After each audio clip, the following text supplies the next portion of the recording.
When you're lying awake with a dismal headache at the end of 2017, I conceive you may use any language you choose for the flakiest year there has ever been. For your brain is on fire, a literal pyre of instances full of inanity that you'd think were half-witted if they were committed by persons purporting humanity. And the softest of beds when you're trying for Zeds doesn't work as an aid soporific. When celebrity stunts and countryside hunts conjure images truly horrific, then your duvet is tangled, you feel like you're strangled, you film and ferment and you fester. The sheet makes you sweat and it's quite a safe bet that the bugger is pure polyester, where you get some repose in the form of a doze with hot eyeballs and head ever aching. But your slumbering teams are such horrible dreams that you'd very much better be waking. For you dream while crossing the channel and tossing suggestions for Brexit at Brussels, cause you want a divorce from consumers of horse and mou marinera just mussels. When they offer a treat of little frog's feet, you cry out for Farage and his tankard, but he stumbles and swears as he comes down the stairs. It's clear that he's totally wankered.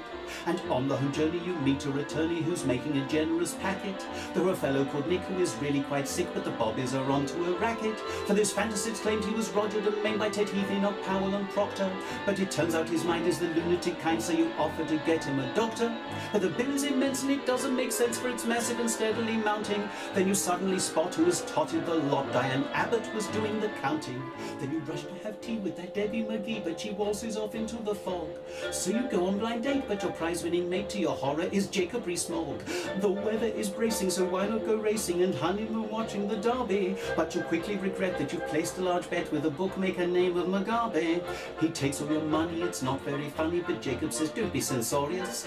His hideous crimes were a sign of the times, he's smarter than Oscar Pistorius. Then he adds to the grist of his mill with a list of the people who give us the blues.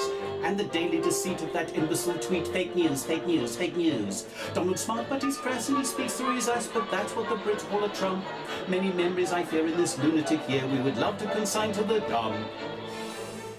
All the press put the boot into Vladimir Putin and Sanctuary Burma and Hurricane Irma. A king died in Thailand and ghastly Love Island. Your battery died because Apple had lied. And though Damien Green with thumbnails obscene tried chugging it off like Theresa May's coffin, though Priti Patel might be heading to hell, Boris Johnson is heading for Dover. But the darkness is past and it's daylight at last, and this year has seemed long, ditto, ditto this song. And I'm sure you're glad they are both over.